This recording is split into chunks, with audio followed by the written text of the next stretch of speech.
gonna shoot us. Yo, welcome to Real Talk Live. The talk is real, the entertainment is cheap. Very cheap. My name is AJ. This is Blake. Hello. This is our good friend Norman. Hi guys. Oh boy. That's one of those times I wish. Part of me wishes they could see what was happening behind the camera, but I'm also like, we get canceled. We get quick. canceled Yes. immediately. Oh my gosh. The best part too was Norman trying to talk and AJ going. Anyways, all right. Hello, welcome everyone to Real Talk Live. Yo. Like AJ said, talk's real, but the entertainment is cheap. But today, you guys have an opportunity here with us to chat in the sections below, in the comment sections, ask us questions about life, God, the Bible, us individually, whatever you guys want to ask questions about, and we'll answer it to the best of our abilities. All right, man. We'll chop it up. Yeah, and if you want to ask anonymously, you can ask at our anonymous link at www.theremnant.life/real-talk. Boom. There it is, man. Instantaneously, anonymously, it comes in. We couldn't find you if we tried. And there's been a few questions that we've wanted to try. It's and we true. have. Unsuccessful. Unsuccessfully, yes. But well done. I like Listen, it, man. man. Good intro. Listen, I'm here for it. Okay, good stuff. this is it. This is what's happening. You gotta start strong after the intro. I know. Listen, we were. There's no option. we had to come in hot, otherwise it was not going to go well. But introduce everyone, like AJ said. This is AJ and Norman. Norman's been on our live for. You've been on. What, Couple different times, yeah. A few times. So he's back. He brings really good stuff to the table. Absolutely. It's going to be awesome. Over here to my left, the guy, the somewhat myth, the man himself, fun guy Austin. Oh, he almost did it again.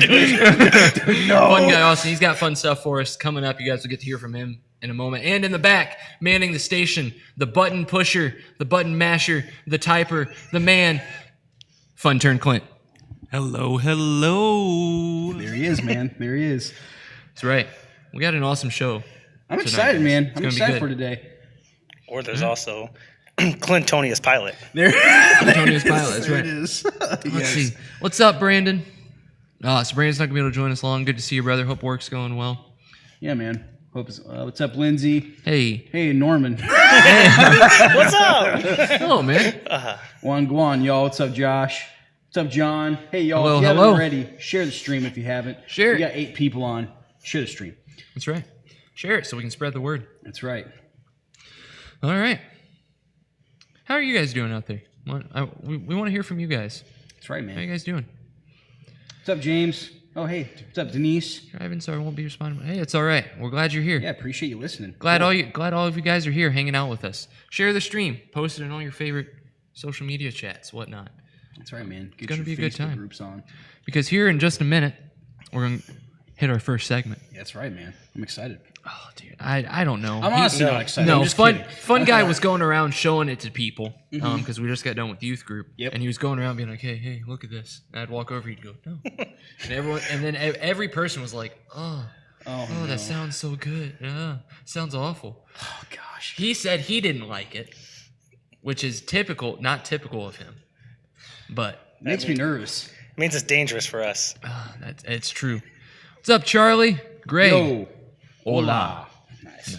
Nice. Josh, working on a car. Car. Nice, Ooh. man. Good multitasking. I like it. All right. Nice. How many knuckles you banged up already? I'm going to guess 4. 4? I'm saying 3. All of them. All of them. Everyone. But 7. No way, 10. we'll go ahead. We'll go ahead and slip into our first segment here. That is Real Random. Where typically we do some sort of challenge or we try things for your amusement, typically resulting in pain and torture for us. That's right. Fun guy, what do you have for us this week? All right, guys. I have something real special today. Oh, boy. Let me come around here. Oh, gosh. I'm really hoping he's not as serious as what he's talking about. Josh has no comment. Oh, no. So, for those of you who may not know, I personally don't like this type of item. I think it's the worst thing in the world. Oh, no. What we have today, Okay. some enjoy, others hate like myself. We have the world's most sourest soda. Oh, jeez. What? This is a real random, and I hate sour things with a passion. So I do not. Wow. Yeah. This is a different. I didn't expect this, man. I'm gonna be This lying. is not what I was ready for. No, me either. I'm Not at all. actually almost excited. Interesting. What's called Stang. Yeah, we got Stang, the world's most sour soda. It's blue raspberry flavor. You ready for this, Norm? No.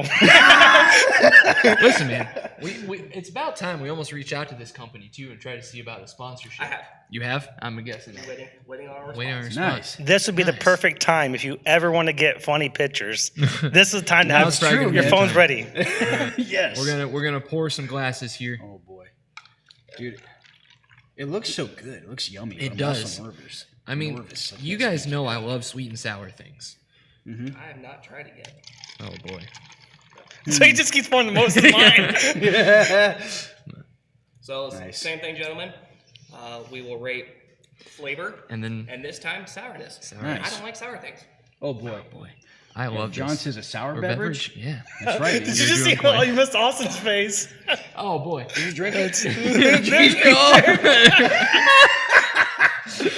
So, that's my cue to leave. That's All my right. cue to leave. So All right, we got boys. Stang sour soda. I think the best Right. thing is just go. Don't Just even go try to for sip it. Just Cheers, go. fellas. Cheers.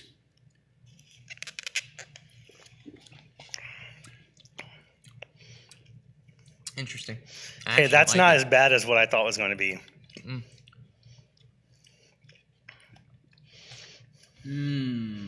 Interesting. Look at Austin's face. The interesting thing, because you know my love for candy and sour things, It's got my eyes squinting. it doesn't taste sour, but it feels sour. You know what's weird? I feel it in my chest. It just stayed right here. Anyways, all right, so we got flavor and sourness. All right, Okay. AJ, what you got? Flavor, I'm gonna give it like a 5, man. That was actually kind of tasty. It was. I liked it. Sourness, I'm used to heat. Sourness, I'm gonna go with I'll give it a 4. 4? It made my eyes squint. I would give it probably about a 5 for the sour. And I actually really like that, so I'm actually going to give it a 7 for the taste. Okay. Holy cow! Yeah. It was really good. Dang. Now, I just realized, you know what this reminds me of taste-wise? Jolly Ranchers. No. Close, but not quite. The sour goo. Have you ever had the little tubes of sour goo? Yeah, I've you never can heard of get this like in my life. ooze and goos that's sour. It's one of my favorite things. You're so happy. About You know, like 3 things in this world make me happy, man. Sour Magnets. things are one of them. Yep, magnets, sour things, and what would be the third one? Oh gosh. Jesus. Hey, there you go. Nice. Not Way to in go, that Norm. Say. But Not yeah, I'll say sourness. I'm gonna give it like a 3. Wasn't, like I said, it was weird part. It didn't taste sour. It just felt sour. It's kind of still staying there a little bit. Yeah. Flavor, it was pretty good. I'm gonna give it a 6. Yeah, I'm gonna it give was it a pretty. 6 It flavor. was good, solid pretty taste. good. Nice. Austin's definitely disagreeing. You know, fun guy. What do you give it?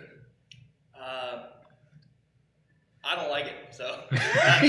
He's not. Lowest rating on flavor, highest rating on sour. I can't stand sour things. Wow. So I'm definitely a spice type of guy. Like, I'm sitting here saying y'all can't handle spice stuff, but yet when it comes to sour stuff, I can't do it. Dude, I will say I just took a little sip again, like just a little bit, and I think the less you have, the more sour it is. Maybe. No. There's none left in my cup. I I just wait for it. Every last drop. Yes. Yeah, Trent says mildly disappointing. I was hoping it would be worse for them. I can go grab something else. No. I got Listen, I tell you what. If we get to 30 viewers at once, 30. we'll do a second real random segment. Hi, Darlene. Got to get 30. 30 people. 30 on Facebook at once. I don't know That's if what I've we're going seen with. Fun turn more excited. Or Fun Guy. Fun guy. Fun Ooh, guy. be Oh no, careful what's now. that Be face? You trying to debate what you're going to do?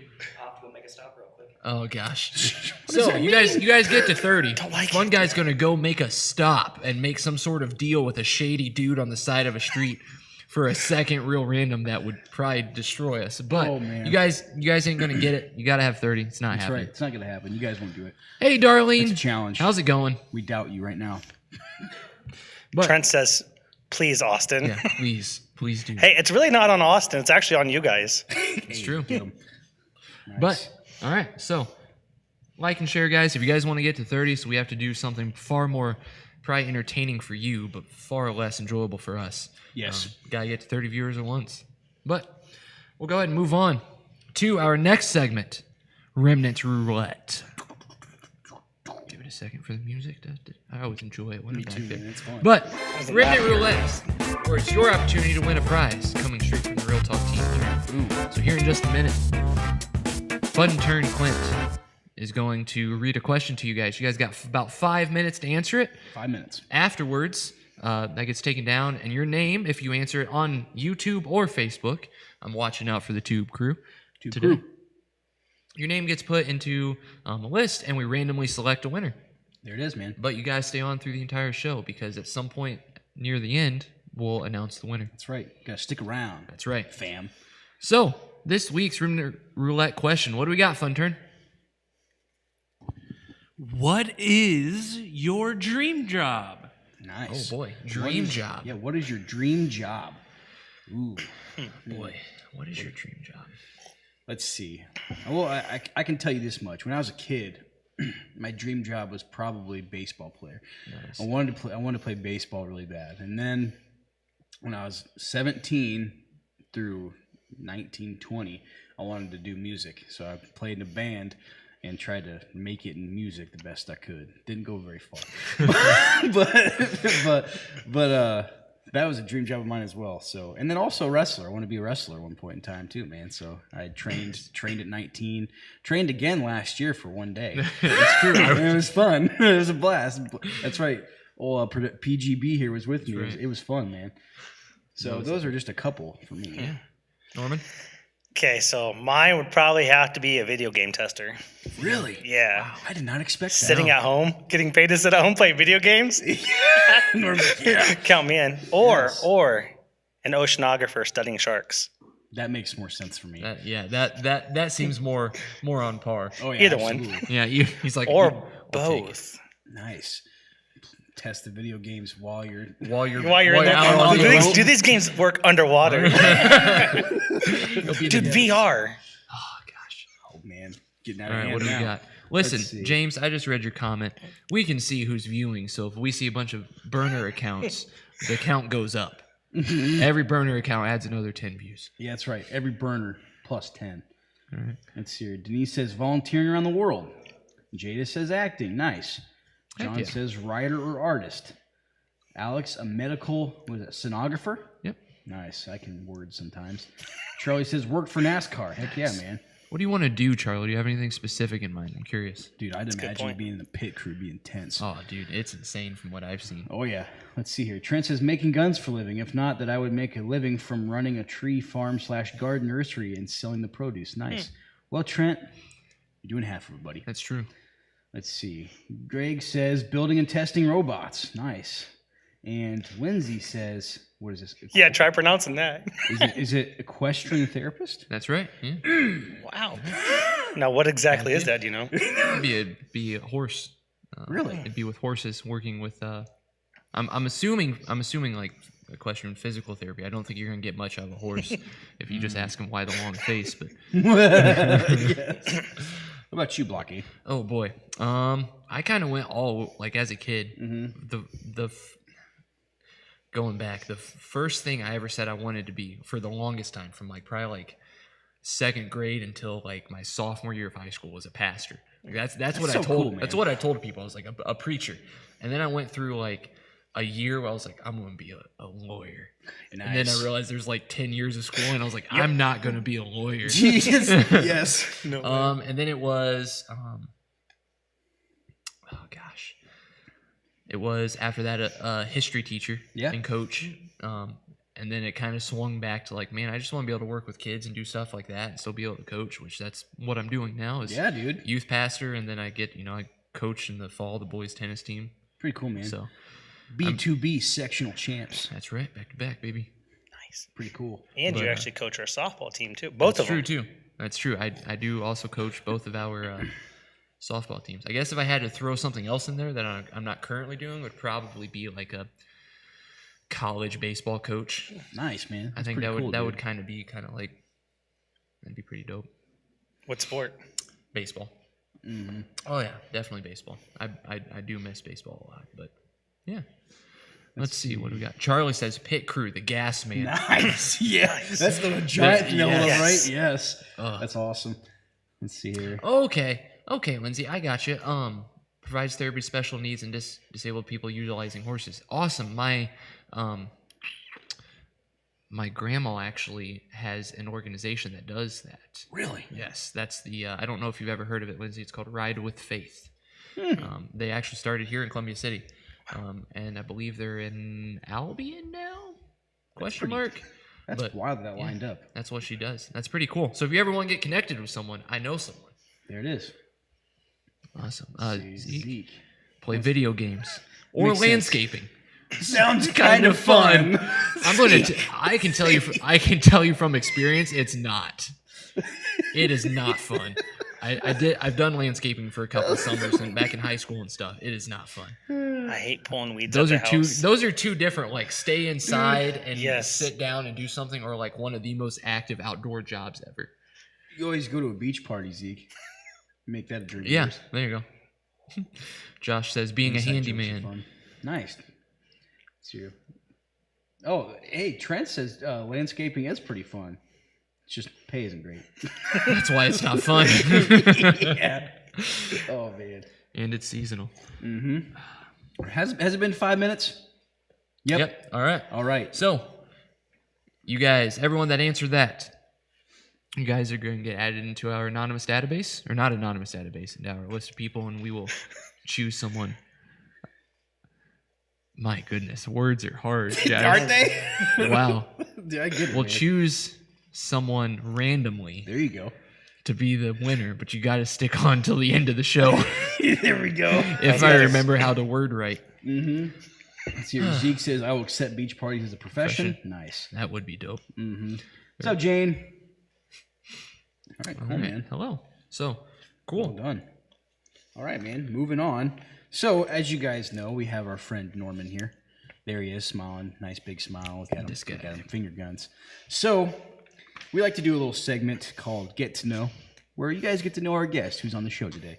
So, Norm, we have some questions for you, my friend, so people get to know you better.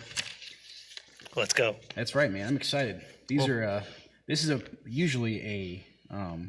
This is something that he's very good at. But Well, first, why don't you tell the people a little bit about yourself? perfect. Well done. So my name's Norman. I'm a Capricorn. So I'm going here to the Remnant for.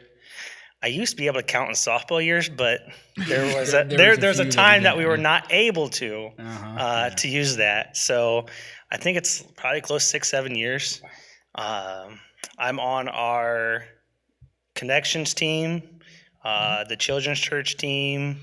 What else am I on? If you call it the media team, I run the help on the camera Yeah, sometimes. man. Yep. And then we have like a little, if you want to call it like an off section to the connections team, is a connection and care where we reach out to people throughout the week. We got a list of people we reach out to just to kind of touch base and make sure everybody feels loved and connected. I'm on that as well. It's awesome. Pretty cool. man. Let's see. My wife Allie, she goes here as well. Just want to say, I know if she's watching. Just remember, I was a member here first. It's actually she actually was coming here before I was, and there was a time that I stopped coming, and I still became a member before she did. So That's awesome. then we have 2 kids, Ian and Lily, and then I did get permission before, so we're okay. We're actually expecting another one here in June. So, That's awesome, dude. so Yeah. thank you. Yeah, dude. Ian's not excited as much because it's actually on his birthday. so he's like, he can't have any of the name that's anywhere close to Ian's. You should do it. I want to.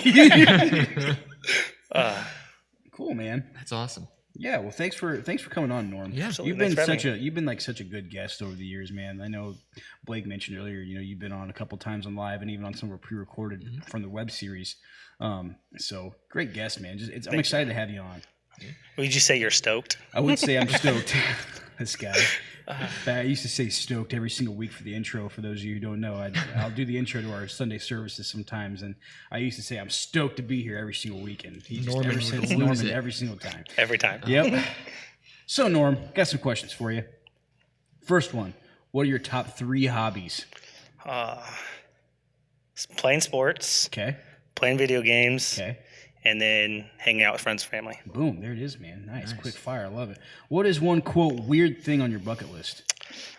Well, I don't think it's weird, but I would love to go diving in the water with sharks. Dude, you're wild, So man. I haven't decided though if I would love like the free diving or do- the cage. Because if you ever watch the video, there's actually some pretty kind of scary videos out there where sharks like jump on top of the cage and Yeah, the cage doesn't actually help. It just No. it makes you feel safe. Exactly. There's no actual. I saw a dude sitting on a plexiglass. He was on a plexiglass. Yes. Did you see that? And Yes. the shark busted through it. Yep. That was terrifying. You see the one they made this fake kind of like plastic seal to look just to see if it would attack Oh it. my Yeah, oh yeah, goodness. it was intense. Jeez, bro. Let's see. What would be your perfect meal? Perfect meal steak.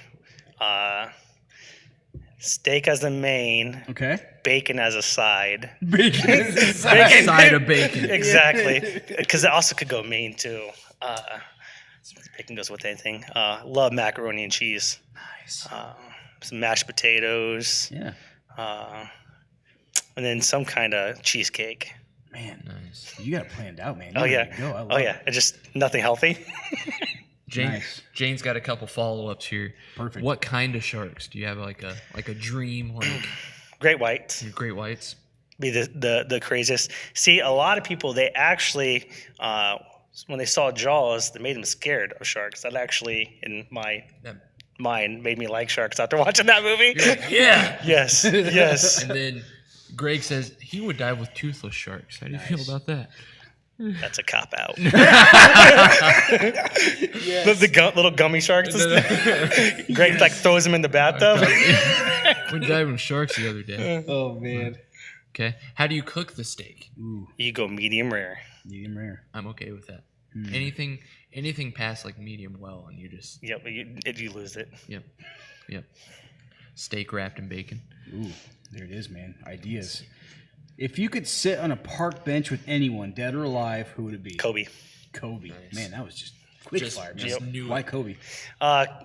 Kobe was awesome. He made me. I think he's the closest, and this is going to be all for our basketball fans out there. He's the closest to MJ that there is. I don't care about what people say with LeBron because Kobe just had the whole different that Mamba mentality. I mean, that just even watching some of his video lately, it's just his mindset was completely different. Like the practices that he would like, if you're not there for practice, he wouldn't give you the ball in the game. Yeah. That's awesome. Heck yeah, man. Let's see. People are agreeing with your steak. Everything but the bacon. That's what Denise says. Let's see. Oh, I lost my place. My bad. What are 3 things you completely believe about God? That he's real, that he loves us, and that my salvation is secure. Ooh, that's good, Nice. man. I like Heck it. yeah, dude. Norman, killing it. Let's see. We'll do a couple more. How do you like to show and receive love to and from others?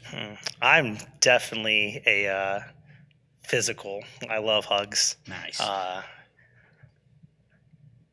That'd be the same. Like I love getting hugs back. Yeah, dude. Cool. Absolutely. That's awesome, dude. Just not high fives. Yeah, just not high fives. High fives. High fives. They can happen, just not after game winners. That's right. No post-game celebration Nope. and high fives. Nope.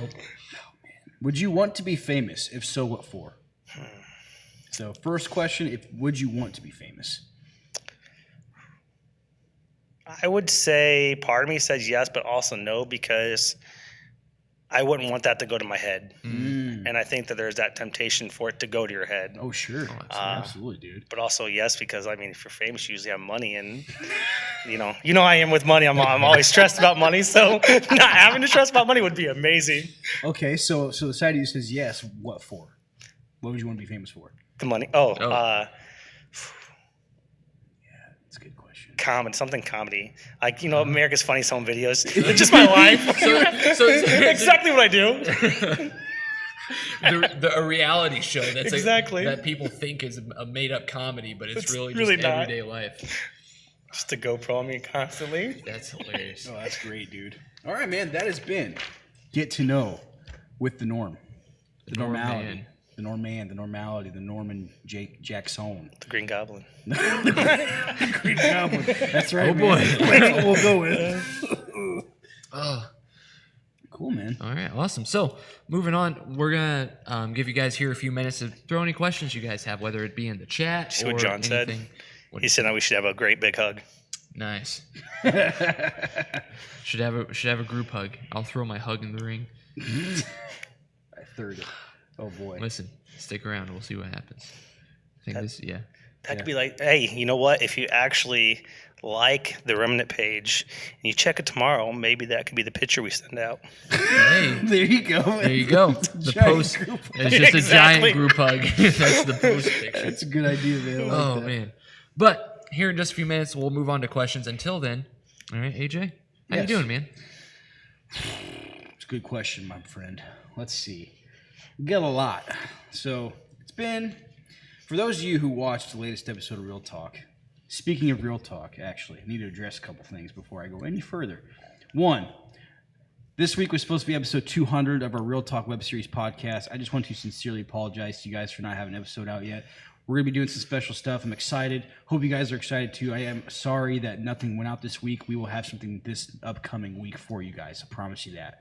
Also, this is random, but I just thought about this. Oh, I wrote it down so I wouldn't forget, and then forgot to check my notes before the show started. So, especially the real ones out there real quick. Thank you guys so much for being a part of the real ones. There will be an episode. You guys are awesome. Thank you for supporting us. You mean the world. It's so cool that you guys decided to partner with us. Secondly, as far as Real Talk Live, next week prompts will be on the top of the screen. It's going to happen. So next week, prompts will be on top of the screen. Nice. Questions and everything. So Let's go. with that being said, I almost forgot about it. With that being said, it's been an interesting week, man. If you guys watched episode 199 of the Real Talk podcast, I got pretty emotional on there, and it was an interesting episode, man. And one thing that I'm learning right now in life is, what I've said it before, but like I'm starting to really feel the weight of what I do affects people. And to be real, this is real talk. So I would say that God is still good, man, but like I'm definitely like in a hard time right now. Trying to figure out why I do the things I do. So like one thing that I can talk about is like I tend to have a hard time getting motivated. Like I can see there's only been a couple things in my life that have just been super motivating to me.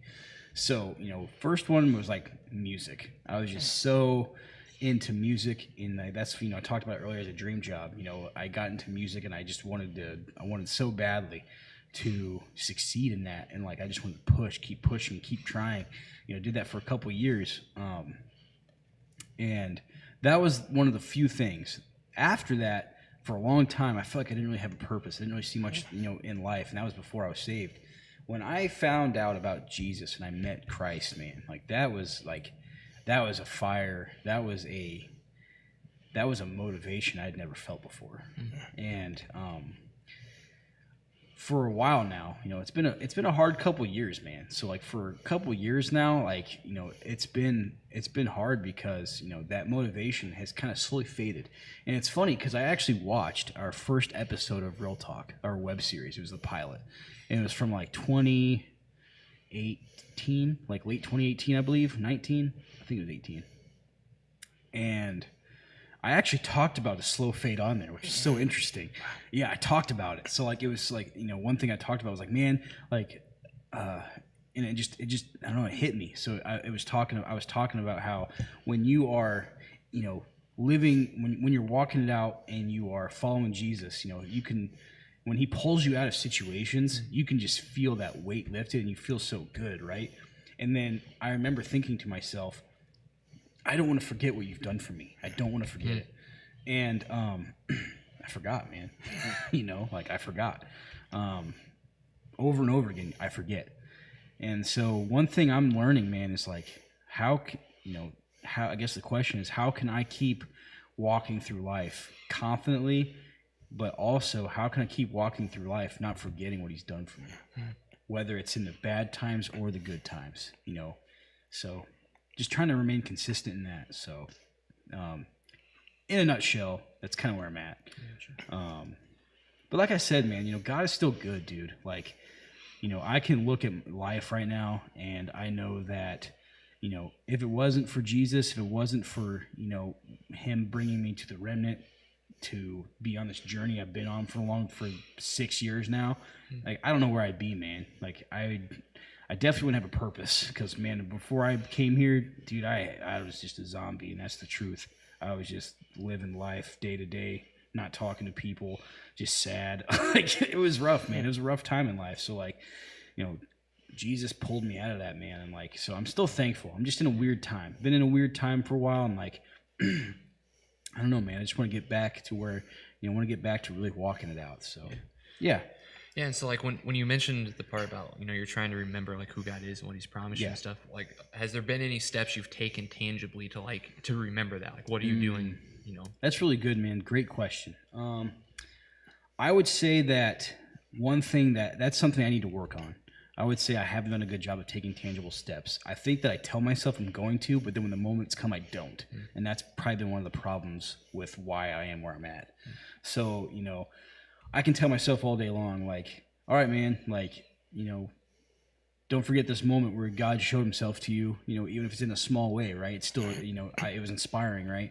Well, the next day it's gone. It's like, well, you have to be intentional, right? So, like, you know, praying, reading, and actually doing it for real, you know, like, I know one thing that's really affected me over this stretch is that I haven't taken that stuff as seriously as I needed to. So, like, for me, a tangible thing would be taking the stuff serious, like actually doing it and doing it with conviction, man, and like believing it. You know, that was one of the things that lit me up, man, when I was first a believer, was just reading. Oh, man, I just couldn't get enough of it, you know? So it's like, man, what happened there? Like, why is it not as intriguing anymore? So, like, trying to figure out, you know, one thing with me is I can get so enthralled with the why that I just don't do anything. So, like, for me, it's not necessarily focusing on the why now, but it's just doing it. So that's kind of good question, Blake. So, like, yeah, I would say tangible things. I tend to not take a lot of tangible steps, and that's been my problem. So, you know, for me, it's taking prayer more seriously, taking reading more seriously, community even. You know, like, just because you're around people a lot doesn't mean you're in community all the time. Like, it has to be intentional. So, like, yeah, that's just a few examples where I could be better, for sure. No, that's good, man. That's good. The one thing I would encourage you, because something I've been looking at this week is you can see the goal, but you have to have a plan to get to the goal. Absolutely. So, and then you have to execute that plan, because you can say, I want to do, you know, I want to read my Bible more. So you're constantly hit the wall. So I mean, we talked about this a little bit last week, is you just have to do it. Like, it could be something as simple as getting up a half hour early, an hour early, and just dedicating that time, setting it on your phone. So good. And just got to do it. Yep. Yeah, that's really good. Jane, I like that a lot. We'll get to that in a minute. Oh, boy. But she put something in there I think will be pretty interesting to talk about. But no, I agree, because I think, you know, that's even been that's kind of been something we've been talking about with like Remnant House and Men's Group and stuff too, is the fact that like there comes a certain point where you can no longer just say like I want to, or I'm going to, or you can no longer just talk about it, but because, you know, 90% of the world will sit around and talk about wanting to change or wanting to do something. 100%, man. There comes a time where you just got to go, okay, now I'm going to do it. Yep. Whatever the it is, you know.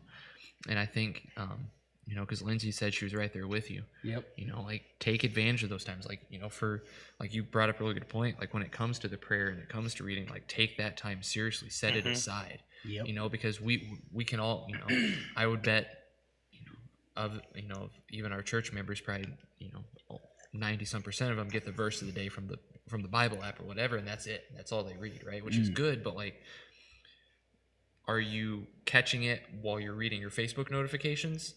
Or even if it's just the verse of the day, are you taking time to read it and pray on it and go, okay, like, what's God trying to teach me? And actually, take something Meditate. from this. Yeah. Because there's a difference between, you know, reading to read, reading for comprehension even, and because that was kind of the hole that I fell down reading a lot was like I would read to understand, but not read to receive.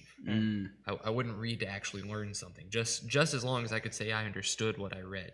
You know what I mean? Yeah, And there is a difference there. definitely. So no, I think that's good, man. And for you, like you said, like taking those times seriously. Yeah, So cool, man. Well, Yeah. thanks for sharing. of course.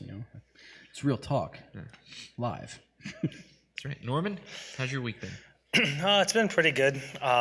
So, messaged AJ yesterday. So I have this thing where I really struggle with motivation as well, and so started last week. I just got tired of being unmotivated, and so I'm like, okay, this is kind of my problem. What I realize is why I get so unmotivated is because I carry a lot of weight. Because I have expectations, like and goals that I want to get to, but I don't share them with anybody. So then when I don't share them with anybody, there's no one that could encourage me, to help me remind when I'm doing it. And so I took 3 goals and made plans for them. So for the end of the month, my goal is to read the Bible every day and lose 5 pounds by the end of the month. And then so how I did that was like by some sort of workout or walking. To read my Bible was putting an alarm on my phone. So you have to have a plan. And then the other one is for my career is I sell things. So my goal is to have a sale by the end of the month. And so my goal was to get out and knock more doors. So how was I going to do that? Was get out and knock more doors.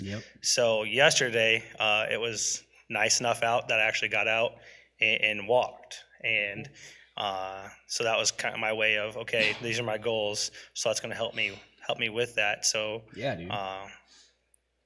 just trying to apply those this week and look for opportunities, because if I can't say at the end of the month that I tried everything, then I don't get to complain if I didn't meet one of my goals.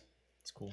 Yeah, no, I think that's really wise too. 'Cause like you said, a lot of times we have a tendency to be like, well, I'm going to do this, but there's no action plan and there's no actual accountability to it.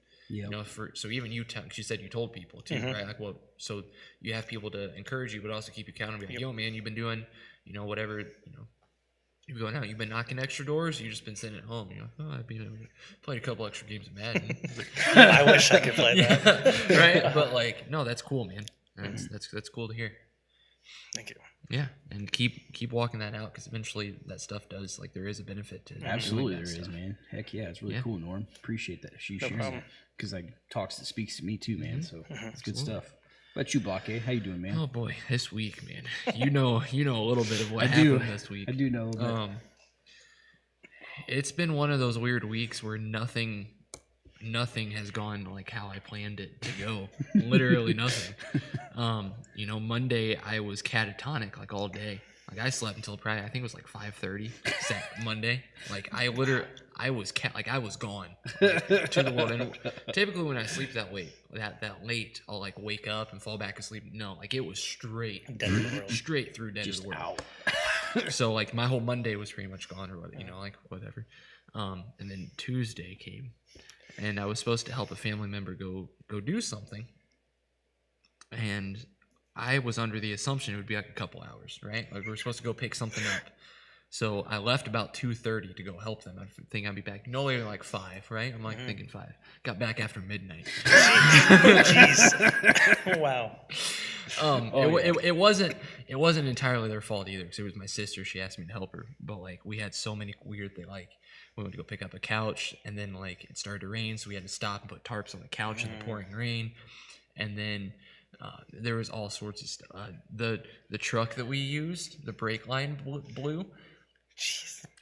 Thankfully, after we had dropped everything off, so like we weren't driving down the highway, but like, so I tried to fix a brake line at like 11 o'clock at night with like a t-shirt, some tin foil, and duct tape. Like that's what I had. I was like, let's see what happens.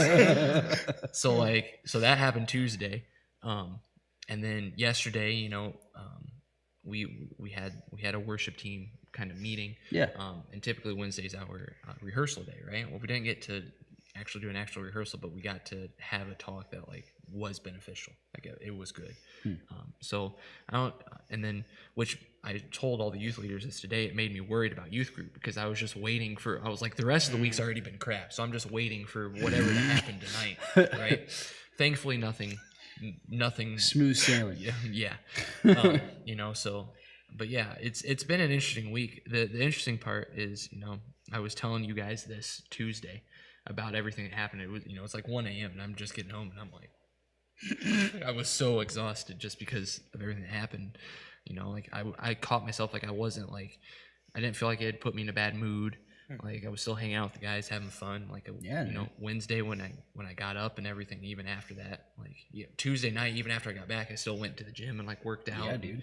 Like so, like it was still good, and like it was kind of that moment where I could think back and realize that, like, you know, maybe not even that long ago, maybe even, you know, 6 months or whatever, had that same thing happen, like my week would have been absolutely destroyed, and I just would have been, you know, like angry and bitter at the world almost. But it was cool to see that like the week can completely, even one day can go completely, you know, kind of chaotic, and I can still be on the other side of it and be like, hey, it's cool. It is what it is. Yeah, man. So What would you say has been that difference then? If you said like 6 months ago, you wouldn't have responded that same way. So what's been that change? I would say overall, I'm definitely in a much better place, like spiritually. Definitely that. So, you know, like I am in the Word more. I'm praying more. Like, and I think one of the other things is I'm trying to think of how to put it. I wouldn't say I'm like life is necessarily like super happy or anything, but I think I'm in a happier place and more content. I think. Yeah. I'm more content with where I'm at than what I was. And so I think there's a little bit of that of being like, okay, like, yeah, like this went crazy or whatever, but like look at everything else, and everything else is still like chill. Like, you know, like even amidst all this chaos, right? Like Tuesday, I still went and I got to buy a book that I'd been looking for a while, and like I got to start reading it and stuff, right? Yep. So like I started to be able, so like there was that kind of stuff too. Oh yeah. But yeah, let's see, we got some new people hopping in. What up? What's Emma, up, new James, folks? hello. Allie's on. Yo. Hello, everybody. Thanks for sharing, Blake. Yeah, no problem. Appreciate you, man. Absolutely. Good stuff, man. What we got up You've here? been doing a lot of good stuff. No, thanks, dude. I'm gonna take this for a second. I got Gabby's comment. Chaos partner. Hello, Allie. Yeah. No, Greg's- that Allie and Gabby literally are, they call them chaos partners. So Oh, boy. when something goes on, they just want to go doing something. They just, They just do it. yep. Greg says, I listen to worship music or preaching to start my mornings. Gets mind focused on Jesus, communicating with him. That's good. Hello, Allie. Good to see you guys. Thanks for joining us. Yo. What's up, Juju? Hello. I think, yep, that's Trent's response to Gabby's question. She asked what book. Huh. Ironically, I started the Driz series. Drizzed? I started Homeland. I found the one where it's the first 3 books because I have 4, 5, and 6 already, but I didn't have 1, 2, and 3. So I've been waiting to read those until I could read 1, 2, and 3. So I finally found a It's full. like Star Wars where you can't, they're all, I got 4, 5, and 6 before 1, 2, and 3. But yeah, guys, hey, remember, drop your questions here in the comments. Over on YouTube as well. I got you YouTube group and keeping an eye on it. That's right. They've been a little crickety tonight. Crickety, huh? Yeah, chirp chirp. I like that word. But you can also ask anonymously at www.theremnant.life/real-talk. Boom, there it is. If you don't feel like dropping it publicly in the chat, and we'll receive those as well. But let's see here. Cool. Okay, so Jane says, I was watching Fox News today while I was at the gym, and there was a story they were doing about how women are now outnumbering men in the workforce. They were discussing the downfall of masculinity and how feminism has empowered women but sort of destroyed men. It was interesting because it was a secular source, but I've noticed the same things. Curious to know what you guys think. What is the balance in this issue? How do we encourage more positive masculinity in our culture? Interesting. It's actually pretty interesting, the fact that Fox News was covering that, because it's interesting. Let's see. I would say, how do we find that balance? I mean, I think that, one thing that we've talked about for a long time on Real Talk, just overall, on the podcast and here on live over the years is like, there's been, kind of a quote from a book called Wild at Heart by John Eldridge, that it talks about that there's been a war against masculinity that's been, it's been going on for a long time, and trying to take away that masculinity from a man, and if anything, it's been replaced with, more of a feminism, not feminism. That's not the word. What's the word? More like feminine culture. Yes, that works. I can't think of the other word. So yeah, and that's just when that happens, it makes sense that men are having a hard time remembering who they are, and men are goal oriented. I've been taught that a lot over the years. By our pastor Todd, he talks a lot about men need a goal, and they need to be in action, and when they're not, man, if they're bored, if they're bored, then they're sad, and they forget their purpose, and then before you know it, they're not moving anymore, and then you get your cut, they get their legs cut out from under them, because if they try to be more masculine today, this feminism movement has went against them. So I think that to find that balance, I think that there needs to be a mindset shift again of letting men be men again, and what that looks like, especially, Jane, you talked about, more women being in the workforce than men. I think that if men can rediscover who they really are again, that first off, I think that will change, but also I think that will naturally balance out this whole idea of men being men again. So hope that answers your question. I don't know. Yeah. Just my thoughts. Yeah, and I would agree with pretty much everything you said. Yeah. And Trent said here, I think it starts young. We recognize that boys are in fact boys, not just poorly behaved girls. Yeah. Boys are going to play rough and be a little wild. Boys also need positive role models. A majority of homes don't have the father of the child in them anymore, plus the majority of school teachers are women. As a result, many young boys don't have any masculinity in their lives to set an example of what it means to be a man, let alone guide them in the process of becoming a man. Well said, Trent. That's good. I think that's Well really said. good. And the part Jane put in here, where was it? They're discussing the downfall of masculinity and how feminism has empowered women but sort of destroyed men. Yeah, because at the end of the day, this whole feminist movement has not been about equality. No. It never has been. It's been about making sure that everybody knows that women are better than men. Men are this, that, and the other. Women, are superior in this way and that way. And, and also I think that comes, you said it came from Fox News, which is a secular source, right? Yeah. It comes from a lack of knowing what the roles that God has destined men and women to be in. There's not that knowledge isn't in the populace, right? Like that's not a common thing. Yeah. And so you have all these women who are trying to behave like men. And so what are the men supposed to do? If, the average male, we know today, we talk about it here, guy gets married, what happens? He gains 50 pounds, sits on the couch, drinks beer, goes to bed. Yep. Right? And somewhere in there, maybe he works, or maybe we're seeing here, maybe he doesn't even work anymore. Yeah. Right? And so there's been that shift, that paradigm shift of what used to be sort of commonplace wasn't. And now it's not. And we know, even from the other side of it, that Jesus is always going to be countercultural, right? Like Absolutely. That's part of it. And so when Jesus was around, he had to teach the husbands, hey, you only get one wife and you better love her. Yep. Right? But now it's going, hey, you got to freaking take charge and run your household. And that includes going to work. That includes, taking care of bills and house chores and stuff like that, making sure those things get taken care of. Leading your wife biblically and spiritually. Yeah.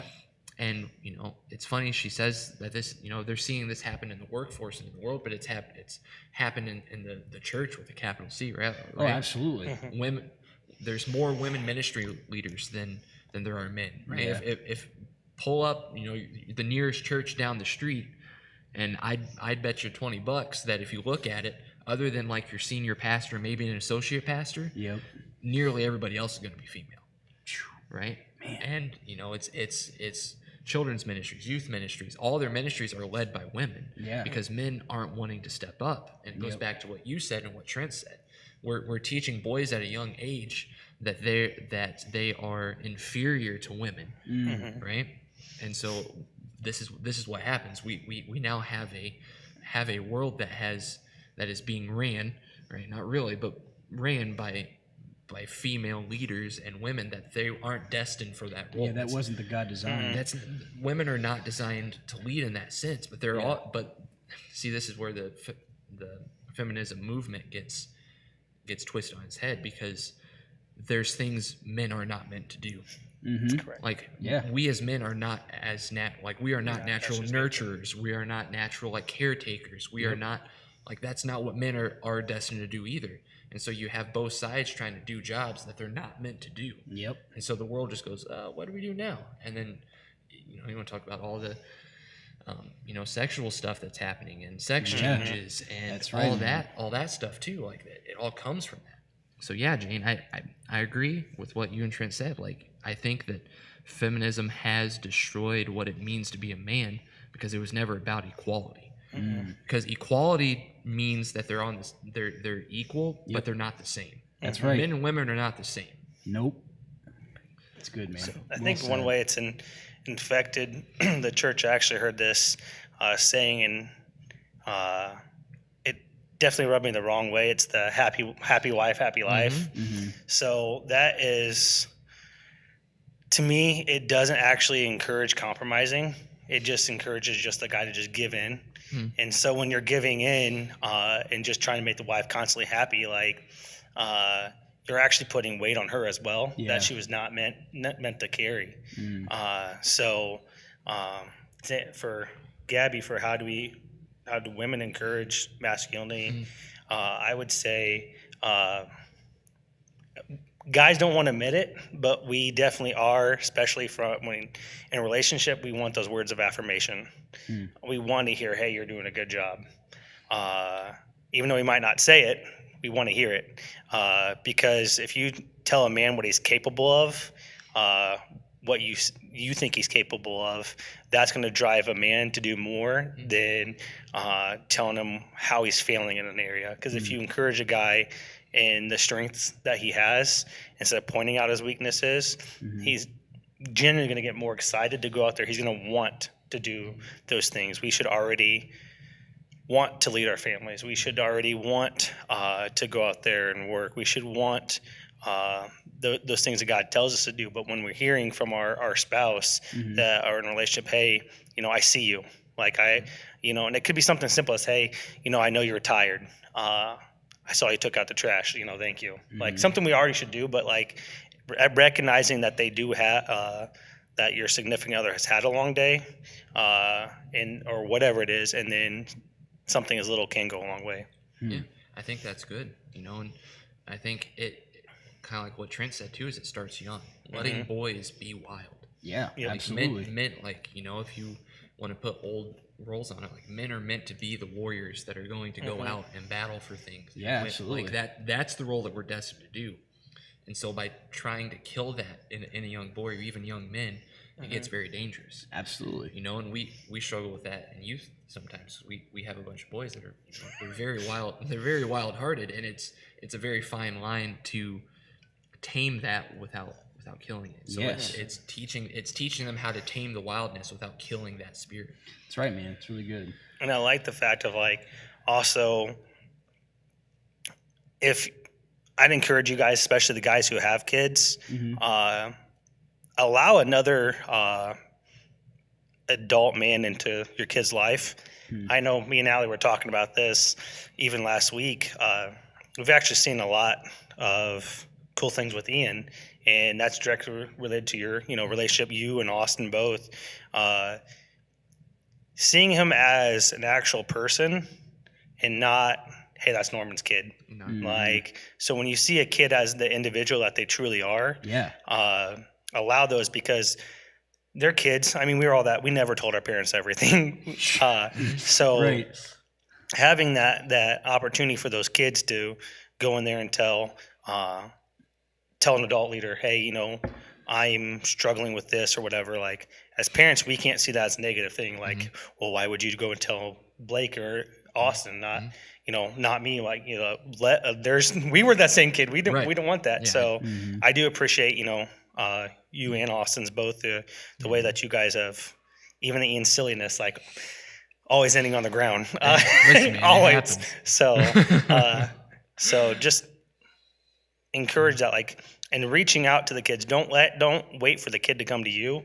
Like, so our church it's easy for us to say that for our church because we are just so naturally close to each other.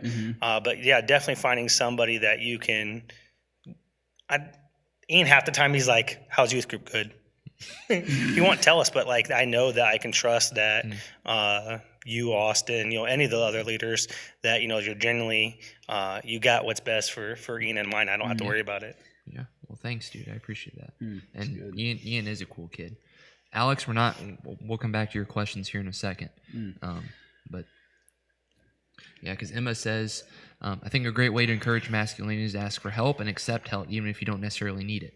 If a guy offers to help you carry things or take out the trash or whatever it is, accept their help and be grateful. One thing that came to my mind as far as, how to help encourage masculinity is also being willing to accept what a guy's role is and letting him do it.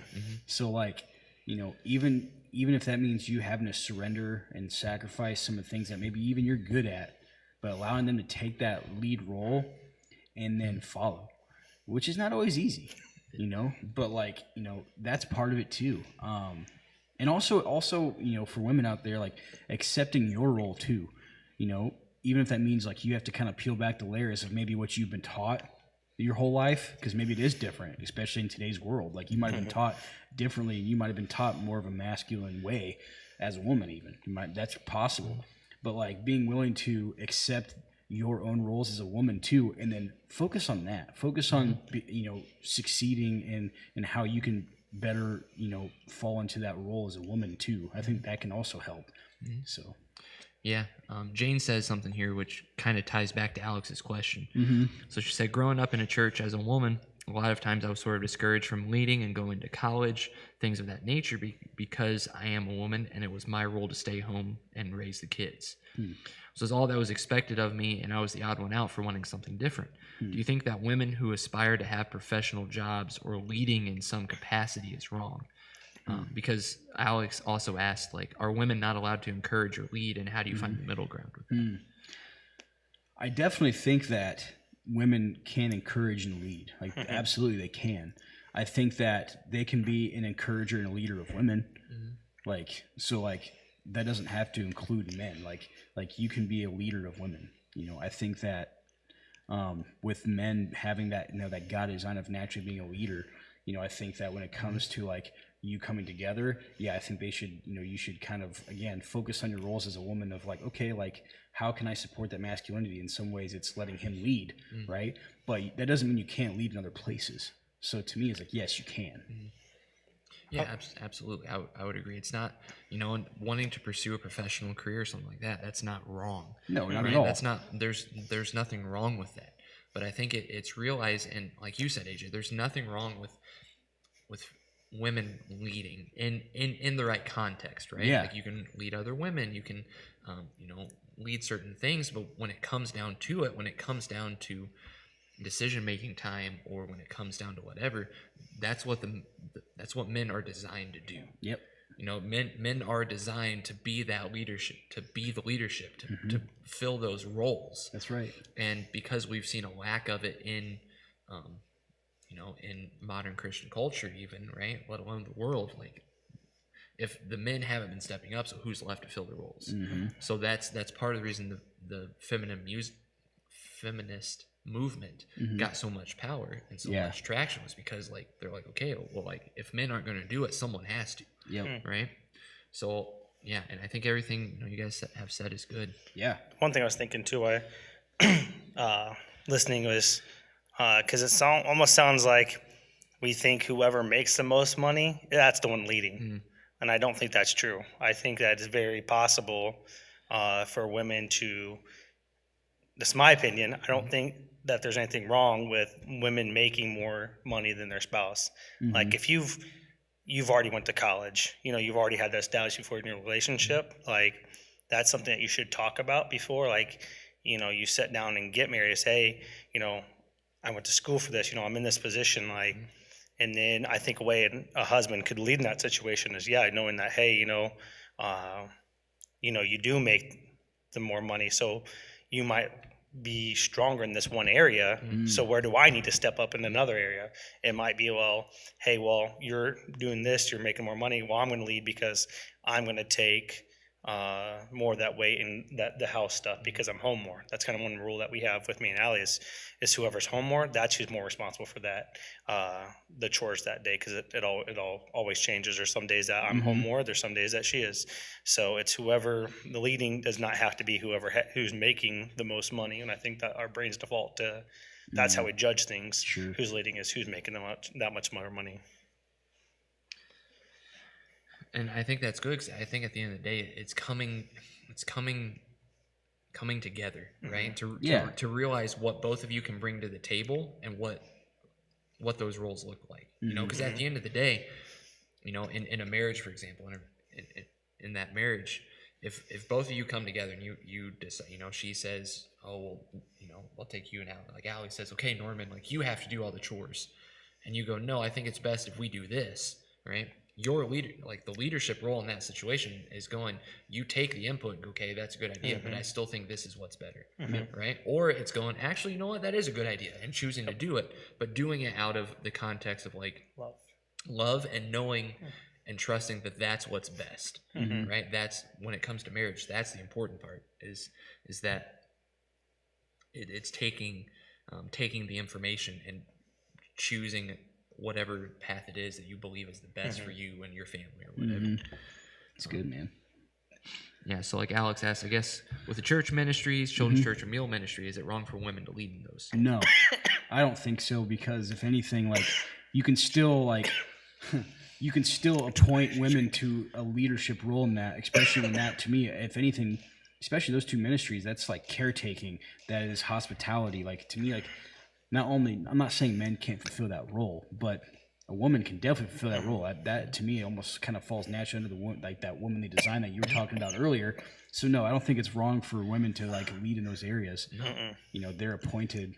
If anything, like appointed by men. Hey, this is where we can have you. This is where we can use you here, right here. So Yeah. And about to have our second off-screen emergency. that's moment. right. On Real Talk Bye, Live. There's no noodles. There's no noodles.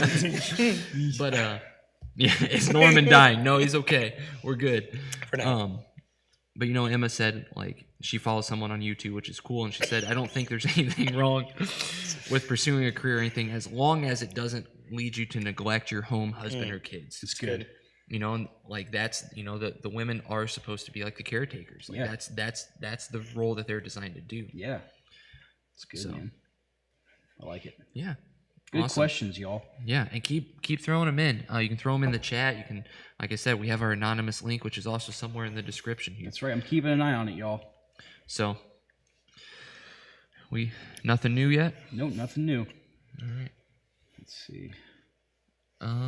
Alex says, okay, so I got it. Understanding roles and how each person can play a big part in the plan. Yeah, absolutely. And, and just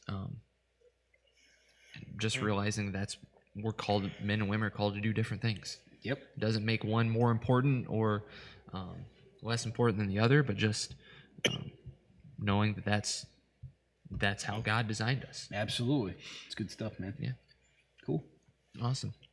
Let's see. That would put us to. Well, Jane asked, so what does neglect look like? I think neglect looks like knowing your role and just not doing it. Sure. Yeah. Absolutely. I agree. Yeah. Oh boy. Juju's about to open a can of worms. On a different note, who killed JFK? Juju. We don't have time for this rabbit hole. I got We so don't have time for this rabbit hole. Fun guy's over there pumping his fist. That's amazing. I think that's a question. That's an answer better left for not on here. Yeah. What you could do is if you're not already, we do have a link that you can give, and these are the types of questions that may or may not be on this. So it's www.theremnant-real-talk. .life. .life .life. /give there. give, So there if you you give $30 a month, Oh, I see. What you I actually see get what your you're bonus doing. content, I see. and then the bonus content actually gets you some real talk after dark. There you go, So man. those kind of questions may or may not be on there. So There you go, man. Well done, Norm. Nice. Didn't know where you're going with that, and then I saw it. Like, oh, clever. Nice. He's a professional. This He one is, almost, man. Yeah. Let's see. Yeah, Jane, I think it's just, is your family suffering because of it?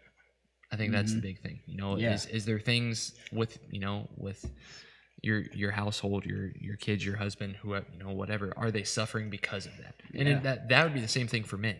That one's almost separate from the men and women. Yeah, that's equally 100%. Yeah. I agree with that. So awesome. Oh man, I really want to answer Juju's, but I know it's not going to lead anywhere good. We Ooh, try. Denise says her dad was in the CIA. Then Denise, I have questions for you. Oh boy. / your father. Oh man. Anyways, all right, inside job. cool. So, what do you think? You want to do a couple questions? Sure. A couple of the other ones. Let's do it, man. We'll probably here in the next couple minutes announce winners from Winner Nice. Roulette. All right, about you say 9:45. That works for me. 9:45. We'll announce roulette winners. Boom. All right, cool. So we'll go question number 1. All right. Christians seem to be either angry or sad. Why is this? And what's the appeal in that? I'm not going to disagree with you. I think that a lot of the time Christians can be angry or sad. You're right.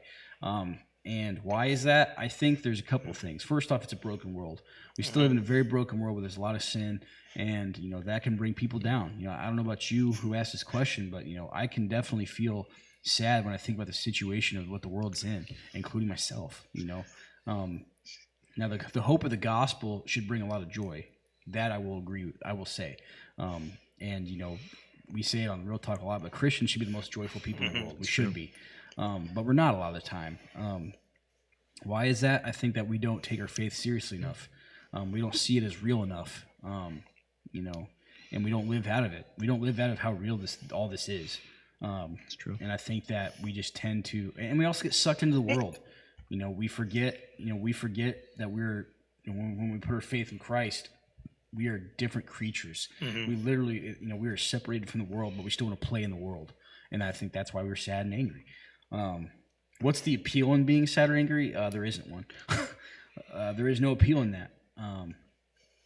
I think that, that's probably why, sometimes an unbeliever can look at Christianity and think, why would I want to be a part of that? Because all they see is just angry and sad people biting each other. So, good questions. There is no appeal in it. So that's what I got. Yeah, absolutely. And John says if Christians are angry or sad, it's because they didn't choose joy or forgot to choose joy. And I think, like you said, at the end of the day, it's a lack of faith, and it's a lack of trusting. Because if a Christian is angry or sad, they're not truly following, right? Because like you said, it should be like we should be happy. I'm not saying you're not allowed to be sad or upset ever. That's not true. But what we live out of, right? There's a difference between feeling sad and walking around for 6 months like the world's ending. Yep. You know what I mean? Like there's a difference in that. And I think that's kind of what they're getting to is when we have to realize that what we say and how we look can either bring people to Christ or push them farther away from people that don't know Him. I really like that, man. It's really good. Yes, it makes me think about like what you said is good. Like there's gonna be moments where you are angry in this life and you are sad when you're a believer, clearly. But like it's just like how it's what's your response? What's your response to being angry? What's your response to being sad? And that can really show people your faith. And a lot of the time, like you said, we just sit in it. So that's a big problem. I think also the times for me that I realize that I'm the most angry or sad is I haven't been reading my Bible. I haven't been praying. And then I'm not in community with other people. Yeah. And so I think it's why that we're so angry and sad is because we isolate ourselves. Yeah. And we're not allowing the people to walk it out with us, to see us in our weakest moments. Because if we're honest, like if I'm honest in those moments, I think people are going to leave because I don't think that they're going to love me if they saw me in my weakest moment. Yeah. And so, which is not true. But when you're by yourself, it's easier to start listening to all those lies that are in your head. Oh yeah. Because that's the biggest. I mean, one of his biggest tools is isolation. Yep. And so then he starts whispering all the lies. So if you're already doubting yourself, and now you're hearing all these lies, so it's like a 2 versus 0. So you're already in a lose-lose situation. So I would encourage you, if you are feeling sad and angry, you've got to internalize and process, where am I truly at? Am I doing what God said to do? Am I in community? Am I reading my Bible? Am I reaching out to people? It's good, dude. Yeah, that's really good, because that's, like you said, because the appeal in doing it as a Christian, there is none. And then on the other side, doing those things leads you to the other side of joy and peace. And Which is what you're talking about when you were saying that you're in a better spot now than you were 6 months ago. Yeah. And I don't know if you caught that. You said that I'm reading my Bible more. yeah, dude, and it's all like it's all true, and it makes sense, you know. It's one. I always come back. You know, there's a guy who wrote a book. Like Todd talks about him all the time, just because of how cool of a story it is. But like, not a believer, pretty solid atheist. But he was like, I'm just gonna live like what a Christian should for like a month or for a couple months or whatever. He was like, my life was 10 times better. And he didn't even believe it. He was just following the rules. He didn't even believe the actual thing. Yep. So it's definitely convicting. It's wild, dude. It really is wild. And all right. So it's about that time. All right. Remnant Roulette announcement of thy winner. The winner, Fortune Night. Remember, you guys have you have 2 minutes to respond. 2 minutes to And respond. no tagging people. No tagging people. Love it. If they're in the same house and they're not watching, don't go get them. Nope. They got to be on. That's right. Winner number 1, assuming they're here, John Leininger. John, John. you're the winner, my friend. I almost called him the name he doesn't like to be Don't called. do that. I did. Don't do that. I almost did, out of just like, hey, we're just gonna. John, if you're there, let us know you're there, and we'll get you down to win your prize. That's right, my friend. John, are you here? I saw you just commented, so I hope you are, unless you literally just hopped off. That would be so It unfortunate. would be unfortunate. Yeah, see, he even said something really good. Yeah. He did. Where there's freedom in Christ lies responsibilities like staying consistent in the Word and attending church every Sunday. Yep. He's on. He's here. Yep. Congrats, John. You are the winner of You're the this winner. week's Remnant Roulette, my friend. Awesome stuff. You will Nice. get your prize this week. It's true. Probably at church on Sunday. Yeah, cool. Nice, man. Cool. Jane did bring up another interesting topic. Okay. that maybe if we have time, we can hit on. Sure. How do you guys feel about the right to die? How do I wait? What? Yeah, so I looked this up because I wanted to make sure I understood it as well. So it's essentially people with terminal illnesses and stuff like that. How do you feel about like them choosing to be able to voluntarily get euthanized? Okay, so essentially it's like almost like a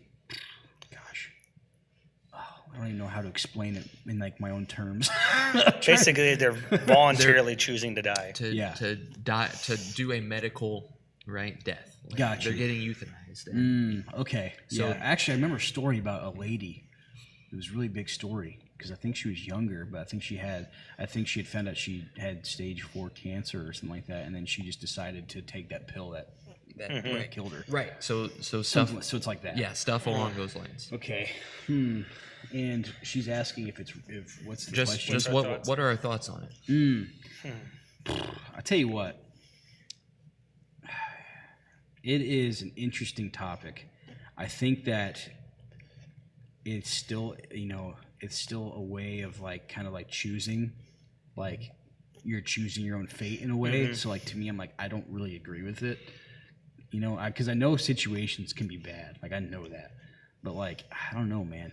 To me, it's still putting like your own life in your own hands in a way. And like, I don't know. I don't like it. Now this I, is I would agree to that, but the human side of me also can understand why they would want to make that decision. Yeah. Because if you know that that's not going to be a quality of life, Mm-hmm. you know that you're going to invest that much money, in trying all the stuff for just not to work, Mm-hmm. and you'd rather leave that money to like family. I could see that, but I think, like you said, if you still choose that option, who's to say if God can't turn that around? If God can raise Jesus from the dead, it's very possible that He can turn whatever sickness and heal from that. So you're robbing God of an opportunity to prove how real He is, but Yeah. also at the same time, like, I can understand the desire or the want, the thoughts behind it. Maybe. But it doesn't mean it's right. But I can see where they're No, coming from. I agree. And, like if I wanted to play devil's advocate, like what if the person, like they have something that like they actually are like painfully suffering and there's no actual cure, Right. Other than putting them in a coma. You Yeah. know what I mean? And at that point, how expensive that must be. Right. Yeah, I'm not saying I agree with it, but like you could make that argument of Yeah. like, does God want His people to suffer? I think it's good, man. I think of Job. Yeah. So like, I don't think, God wants His people to suffer, but I think that God wants His children to have faith that He's good. So like, I think that to me, it's part of that faith is having trust that God's in control and that no matter what happens, that it's good for it. He's in it for the good. So like trusting. So instead of taking that control into your own hands, like letting it play out to see what God does. Maybe He does take you. Maybe that is the end, right? But also, what if there's a miraculous recovery and you can use that as a testimony? So it's like it's hard for me to agree that it's to do it. So I agree. Yeah, because at the end of the day, whether it's medically or not, you're deciding that your plan is better than God's. That you know better than God. yeah,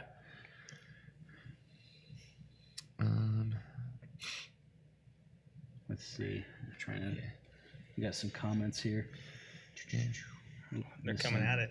Oh yeah, it's a super hard choice. It is, Denise. Definitely is. Let's see. I think they should be legally allowed to do so if they wish. Who am I to force someone to do something they don't want to do? Wait. So okay. I think I'm misreading that. In my So, brain. like I think what Trent's saying is that the person should be legally allowed to make that decision if they want to, without someone saying you can't have that, taking that choice away from them. Gotcha. And then Yeah. Denise and Jane asked pretty much the same question. What about pulling the plug? Yeah. It's a hard choice. And would you, if you knew ahead, would you ask somebody to pull the plug? It's a I hard can't. choice, man. It is like in and of myself, like I can't say because I'm not in that situation Yeah. that I wouldn't say, one way or the other. I would want to be able to say that I would tell them, no, don't pull it. I let God work it out, but it's hard That would be hard. Yeah. Yeah, until you're it's in that hard. situation. Absolutely, it's hard. I'm trying to think through it because Yeah, I'm pondering. it is an interesting thing because Denise even asked like, so should we not sign DNRs as Christians? It's a Do not resuscitate. Yeah, do not resuscitate. So that's okay. essentially like, hey, like if I go into cardiac arrest, like Yeah. don't perform CPR to save my life. Like, just Gotcha. let me go. Gotcha. And Trent did say that what you said is what he was trying to say. Yeah. So you're saying, so we're not supposed to sign DNRs? As Christians. Gotcha. Or like Jane asked up there too. She's like, like when it comes to financial hardships of life and stuff like that, Yeah. like, and if you know where you're going, and you know that like you're going to die anyways, like pulling the plug, that type of thing. Like, is it? Yeah. It's good questions, guys. Doesn't that also go thinking about how to tie that to the Bible? Doesn't talk about how everything's not always permissible. Yeah. Like just because it might seem like a good option, doesn't mean it's the right option. And anything, I know which one. And anything can be permissible that doesn't make it beneficial. Because I think that's Paul somewhere. in I'd have to look it up. maybe Corinthians. I don't know. I'm not sure. Corinthians or Ephesians, maybe. But yeah, there is that verse as well. Like, sure, is it permissible? Yes, but is it beneficial? Does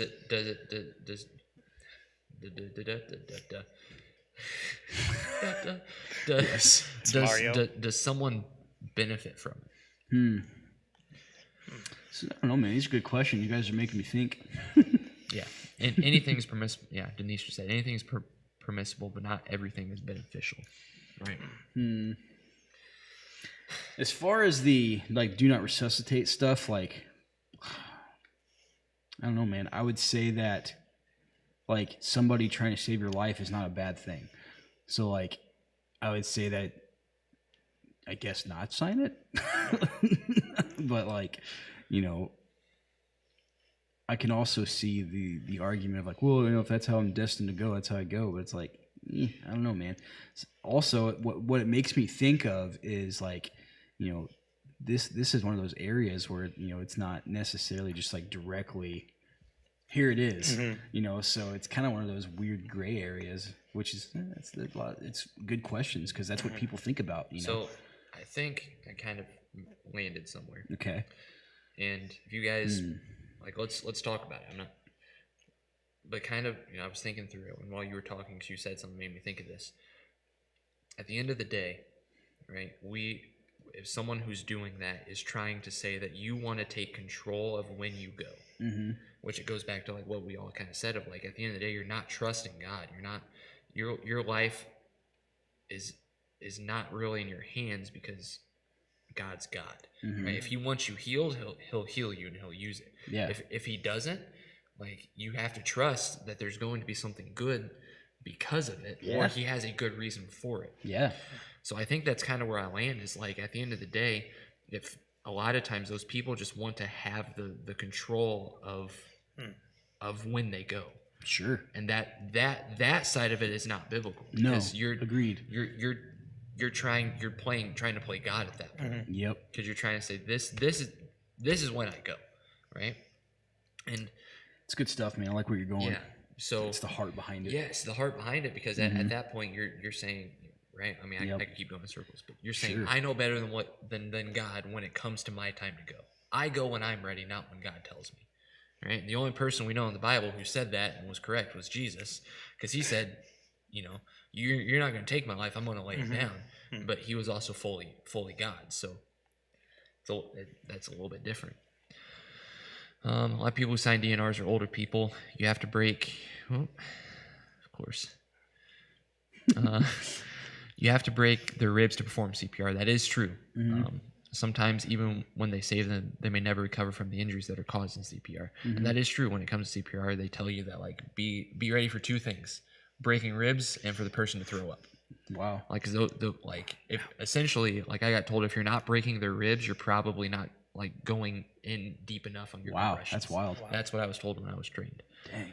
Because you have to push through the sternum to get to the heart when you do it. So, let's see. I agree with what you said, Blake. I think that it's the heart behind why they're doing it. Like even like a DNR, if you're signing a do not resuscitate because you just want to die, like you're like, oh, my time's gone, whatever. Like I'm going to take control of that by signing this. It's like it's a weird heart to have behind it. But like, you know, I don't know. It's good. I don't know. It's a good question. So like, I think what you said, Blake, is really good, man. It's the heart behind why you're doing what you're doing. You know. That's good. I was told the same, Blake. Okay. Yeah. So or something. Don't quote me and puncture how long. Yeah. I don't know, man. I think it is hard because, you know, they brought up like when it comes to the elderly, like they're already. I don't mean to be morbid, right? Sure. So I apologize, but like they're already kind of on that brink of like they could go any moment. Yeah. So I don't know. When it comes to the DNRs, I'm not gonna say it's a gray area because we know that that's not like God doesn't leave us gray areas, right? But I don't know. It is tough because it does come down. I don't know. I think at the end of Almost the day, like pray about it and trust the Holy Spirit, and Yeah. if He's willing to, if this Holy Spirit told you don't do it, then are you willing to Mm-hmm. not do it because the Holy Spirit told you not to do it? That's true. That's true too. If that's if that's something you're so, which it goes back to what you said, it's all about the heart. If you're in a place where you're like, no matter, I'm gonna go pray, but no matter what, I'm gonna do it anyways. Yep. It's not in the right heart behind it. Yep. It's good. You can still be a full code. 6 months or less in my profession, but you can still be a full code. Yeah. So Hope that answers you guys' question. That's a good. if not, let us know. But that's questions. definitely something that that's not one of those ones that you can just be like, boom, here's your answer. Yep. Unfortunately, but Mm-hmm. I do hope we answered it. Yep. I like what you said, Norman. The whole, like the Holy Spirit's real. Do you trust it or not? When you pray, do you believe the prayer that God's going to answer your prayer? It's really good because He's going to guide you. That's right. So that's good. Yeah. Thanks for, yeah, absolutely. That's what we're here for. That's Denise. what real talk's all about. It's real talk, and like we said, we may not know every answer, but we're gonna try Chop to it give up. you something, or be like, listen, this is where we're at, and we can go from there. Yep, that's right. So cool. Do we have any anonymous questions? We do actually. Awesome. Fun turn. I don't know if you got it or not. Did you get it back there? Okay. So he's working on it. So it's a good question. Awesome. Yep. Well, thank you guys for tuning in tonight while we get that ready. We appreciate it. Absolutely. It's been a cool episode, man. Absolutely. Good questions. We've ever since we came back, we've been trying to kind of recoup from the Band of Shadows, from That's the right, Book man. of Face, It's right, man. It's been And hard. all their social media. and other medias of the socials. That's right, man. They're, But yeah, not we thank fans you of guys. us. Yeah, continue to like and share it so we can get back. Not for us, but so we can have these conversations with people. 'Cause even our church, I can't tell you the amount of people that came because of Real Talk, because of Real Talk Live, and people that have come and gotten saved or whatever because Wild, of man. this. It's crazy. So just because they have the opportunity that most people don't have. Trent. And not that actually, Trent, I'm not gonna lie, my first thought was that as well, but all right, cool. I think Fun Turn said we're ready, so whenever you're ready. All right, cool. It says, so I've been seeing a lot of posts on social media about gender swapping and men trying to be women, and how now men are saying that they can get pregnant because they are transgender men, but they're calling themselves men. I guess my question is, how do I comment on things, or how do I fight against that stuff to help encourage people towards God when it comes to transgender? Oh boy. Okay. So I think, first of all,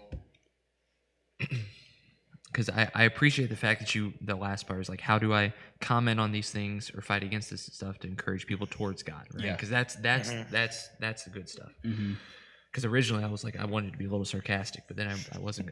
They put that, and I was like, nope. Okay. So I think remembering and encouraging that at the end of the day, God made us exactly how we're supposed to be. Yep. And whatever we feel is not always reality, right? Definitely. The feelings can be. The feelings are 100% real, right? Like, I won't argue the fact that like a homosexual could be attracted to, like, a man could be attracted to a man. Or Sure. whatever. I wouldn't argue that, because at the end of the day, a sin's a sin. Or maybe they do feel like that, like, well, maybe I feel like a girl or whatever. Yeah. But that doesn't come from God. That doesn't come from who you're actually supposed to be. Yeah. Right? That's not who God made you. God didn't make you to question it. Right? Because we also know God's not a God of confusion. He doesn't try to confuse us or trick us, or he's not playing little jokes on us to be like, haha, like, you're a girl in a guy's body. Like, he doesn't do that. Nope. He won't do that. So I think when it comes to those, like, use truth. And it, at the end of the day, truth is truth, regardless of who stands with you or who you're talking to or whatever it is. Truth is truth. Yep. And as long as that truth is biblical and it lines up with God's word, it doesn't matter if people agree or not. It is what it is. That's right, man. It's good. It's really well said, man. Yeah. So Really I well said. just encourage the idea that God doesn't make mistakes either. It's good. Right? Like, God isn't going to put a woman in a guy's body or vice versa, whatever it is. God wouldn't do that. God is perfect. So when he makes us perfect, right? He makes us perfect in our mother's wombs, but it's the sin of the world that can warp us in that. Yep. right? And so, yeah, we could probably go way deeper into that with different areas that a person could get to that place. But at the end of the day, it's the sin of the world warping the mind and the thoughts of that child who grows up to be this person or whatever. Yep. So It's good, man. I think you also ask yourself what's your reasoning for doing it. If you're going to go in there just straight attacking the person and not doing it in love, then pray about it first. Get your heart right. Because if you're going out there and attacking them, you're setting an atmosphere where they're not going to listen to you anyways. Yep. So that conversation is not going to be biblical. And then reminding them that God still loves them at the end of it. yeah, absolutely. Because they hear that whole thing that it's striking at your identity, which again is trying to take control. You're saying that I'm God, I know better than God because God made me this way, but I'm choosing to be this way. So you're putting what your beliefs over God in that moment. So definitely pray about it before you go into those conversations. Yeah, it's good. And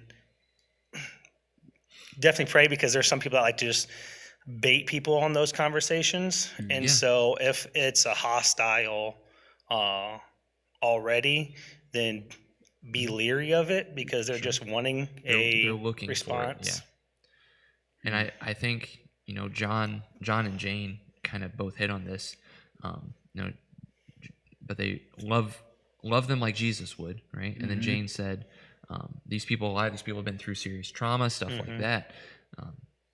They become what they are because it feels safer. Yeah. It's important to see past the sin of it and see them as human beings in need of grace, just like the rest of us. Yeah. Because that's the big thing. Is again, it's almost frustrating. So we're talking about it in this tribe series. Yeah. Like Pastor Todd's been talking about on Sundays. But like the church with a capital C is starting to get a bad rap because of certain sects of the church, right? These certain churches or denominations or whatever that are going about it in a way that isn't biblical. Yep. And so that's become the truth of it, right? But in all reality, the homosexual man in a homosexual relationship or whatever is no different than me. Yep. The only difference is I've accepted Jesus. That's it. That is the only difference in God's eyes between us. Is that I've accepted Christ and they haven't. That's it. I'm a sinner. I still sin. I mess up. I still have lust and sexual desires, and I still have all those things. Yep. That doesn't change. Nope. And that's the big thing it's almost I don't know where the whole like homosexual, like why that's a big thing. Like when it comes to homosexuality and transgenderism and all this stuff, I don't understand. I guess I've never like looked back to see like, oh, this is when it became this huge, monument. What's funny is I actually just saw a video. I won't get too in depth to it because it's taking a long tangent. But this guy was a director of something like Rumors or something in that community, and he literally said he went in front of a school board and said, you need to take these flags down because this actually represents sexuality. So I think from where I think it went twisted was they taking what the true intent of the flag means and trying to tie it to something else to make it seem okay. So they've taken sin and tried justifying it and saying, well, it's really love. And I think that's where the line got blurry. And that's how the enemy works, right? The enemy takes something that is true, right? And then twist it just enough. He did it with Adam and Eve. He tried to do it with Jesus even. Because that's the thing that I think a lot of people don't remember is Satan, the enemy, he knows truth. He knows the Bible. Yep. And that's part of the reason that he's so dangerous to people. Is because he can take something like, listen, it's just love, right? Did God really say? Did God really say this, right? Well, God is love, and if they say they love, if that man says he loves another man, then God must be in it. But that's not true, right? But he's able to take those little things and twist them just enough. No, That's absolutely. really good, man. Yes. Yeah. Jane says it reminds her of the woman that committed adultery when Jesus stood beside her. And Yep. so, because he didn't condemn her either. No, we didn't. Yep. Yeah, because even the end of the story he goes, look around, who's condemning you? And she says, no one. He goes, then I don't condemn you either, right? Because no one's without sin. That's right. No one was even there. It's just it's almost ironic the other side of it though that like when it comes to sexuality, that is a hot button topic because it's in our minds constantly, right? And what's the one sin that we're told to not fight? When it comes to sexual sin, we're told to not fight it, but to flee, to run away. So of course, the one that we're told to stay the farthest away from is the one the enemy would use to try to draw us in. Oh, absolutely. Definitely. Good stuff, man. You guys are bringing it tonight too. Oh yeah, good topics, man. Good discussion. Awesome. And you guys have done a great job. Oh, it's been fun. Absolutely. It's been real. It's been real. Fun. We've had some talk that's been real. That's right. Here on live, it's just It's the name of it all, right? it's right, man. No, but thank you guys for ever asked that question. Like that's good stuff Definitely. too. Yep. So We do not have any more. No more anonymous? questions. No, I don't see any more. well, we'll probably it's a little after 10.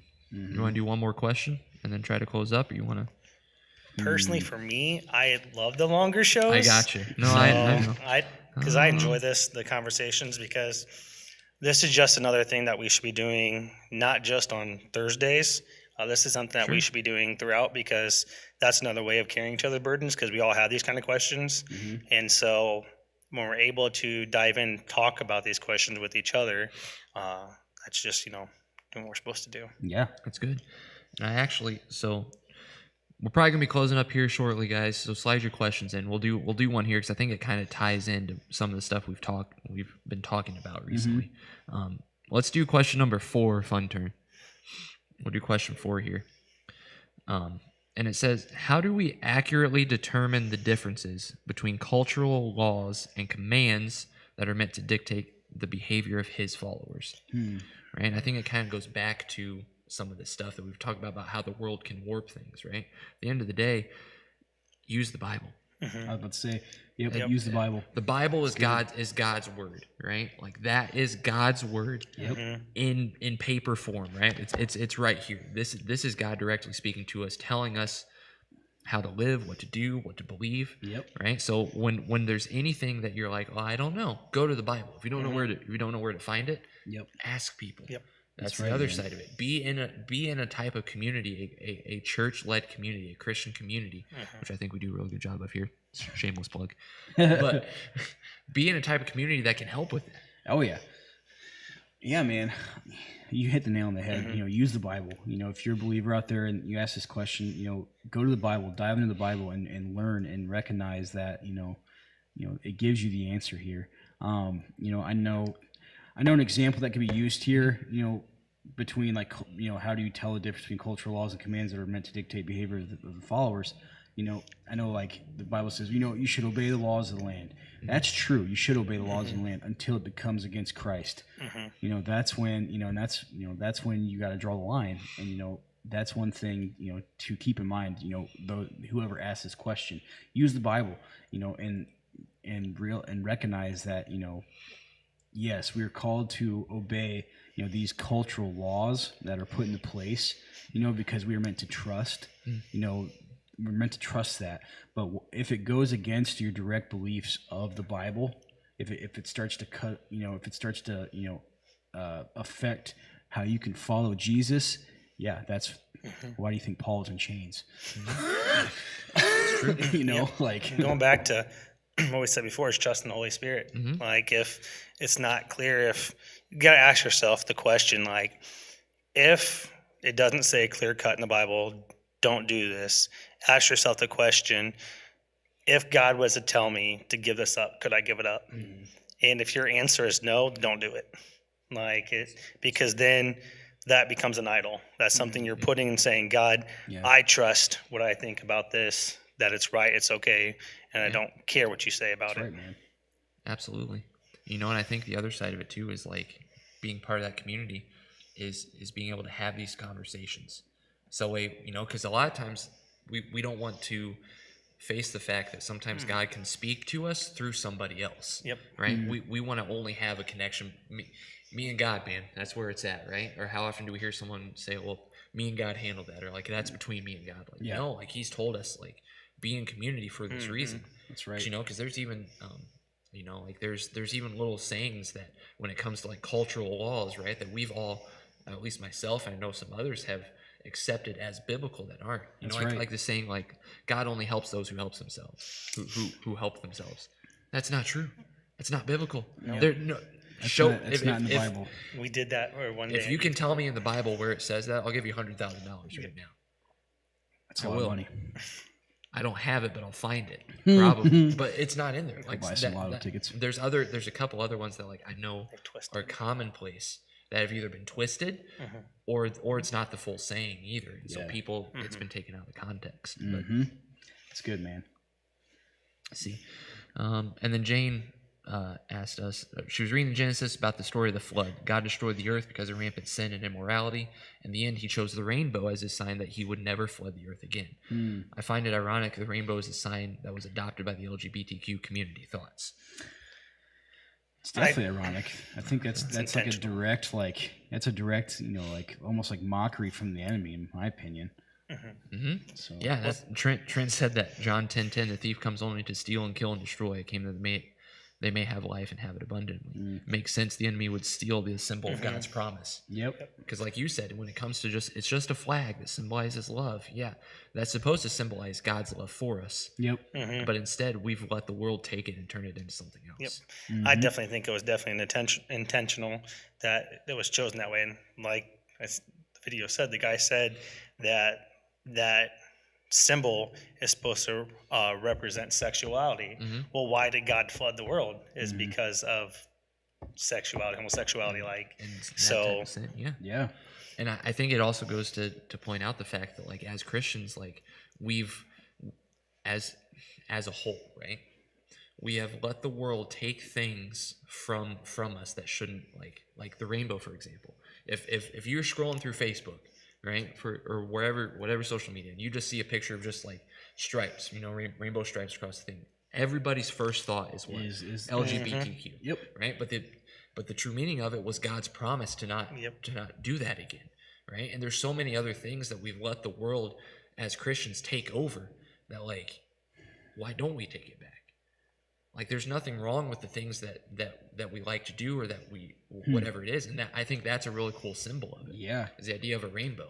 We've appeased, right, the world so much to let them have certain things that it's become it's all been twisted and warped. The things that our silence has allowed them our silence, or because we're like, oh, we'll just let them Inaction. have the rainbow so they don't take this. But like that was God's promise to Yep. us, man. That's really good, man. It's really good.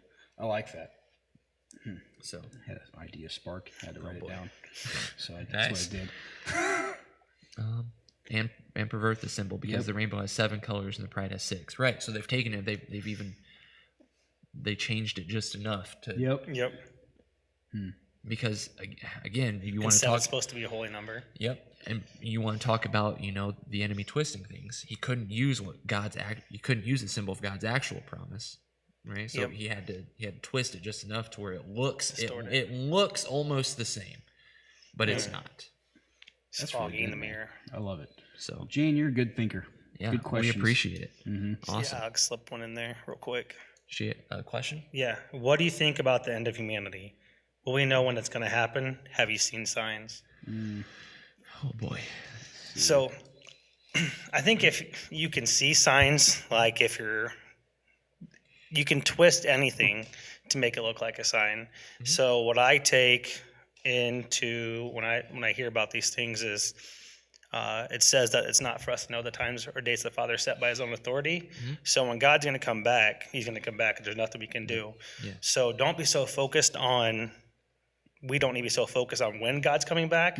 It's what are we doing with the time while we're here? That's true. Like, are we trying to bring people to Christ? Like, and that should be our driving factor, because there are some denominations that are so focused on that that in a way that's become an idol. Is God's coming back? Yes, he is going to come back, but it's not for us to focus on that, because if we focus on that, then we're missing the whole the purpose of why he came. Yeah, absolutely. And to your point, I believe there's a verse that says we're not going to know when it comes because he'll come like a thief in the night. That's it's right. It's just going to be, oh, by the way, it's here. You Yep. know, and I think the interesting part too, John says, Book of Revelation, so long as your heart is with Jesus, you're okay, right? And I think that's really good. And you know, don't focus so much on finding the signs, because you know, there's Bible also talks about, you know, don't read into anything too much because it'll pull your attention away. Right? Yep. Don't let yourself be so focused on trying to find the signs that your attention gets pulled away from Christ, from God, because that's what the enemy wants, right? Because 100% the enemy could throw out signs, right? We know the Antichrist is even going to do that. It's going to be able to perform miracles, right?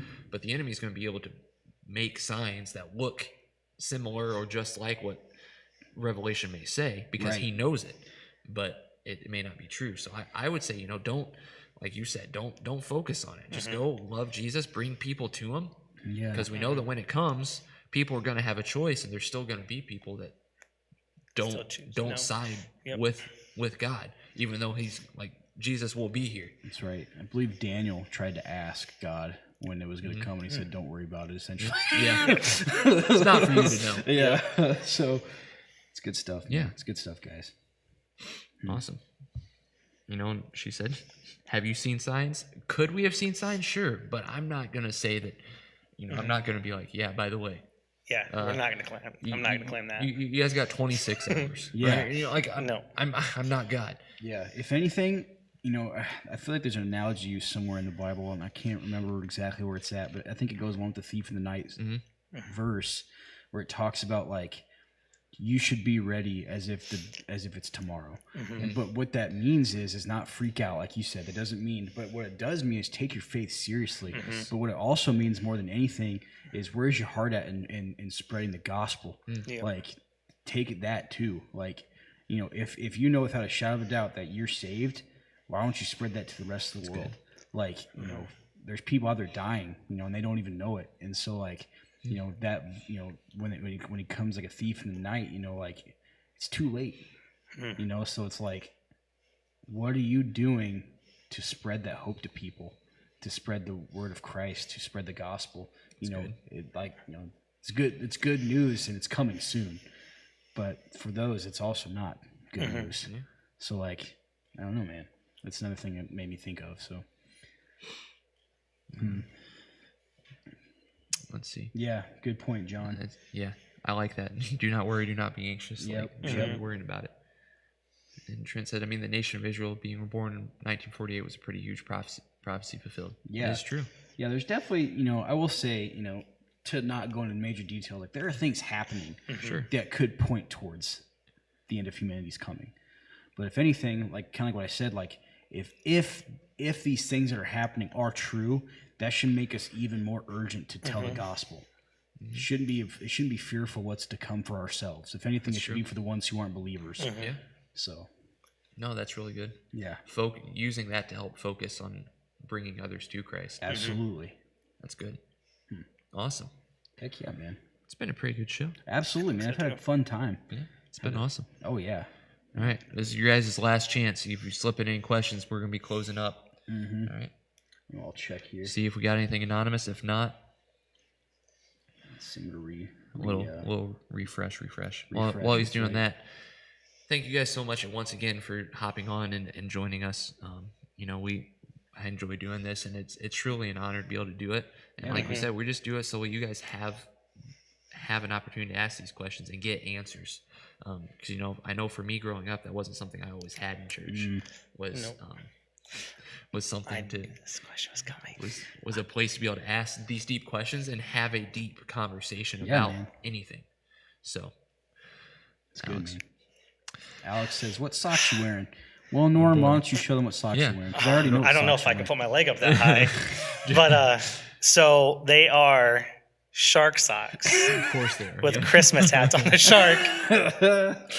That's awesome. Gosh dang. Actually, I'm not gonna lie; those actually look pretty cool. I know, right? I like. I don't think you guys won't smell my shoes, so we won't put it up It's here. all good, man. Oh boy. I've got your standard black socks on. I don't have very well. I have design socks somewhere. I just don't ever wear them, man. Dude, you know what you just reminded me of? I have an entire box of Mandalorian socks upstairs That's That's amazing. that I forgot about from Christmas. Heck yeah, dude. But currently, I'm not wearing those. I got white Pumas on. That's it. I got Yeah. cool socks to just choose not I to don't wear even know them. the brand of mine.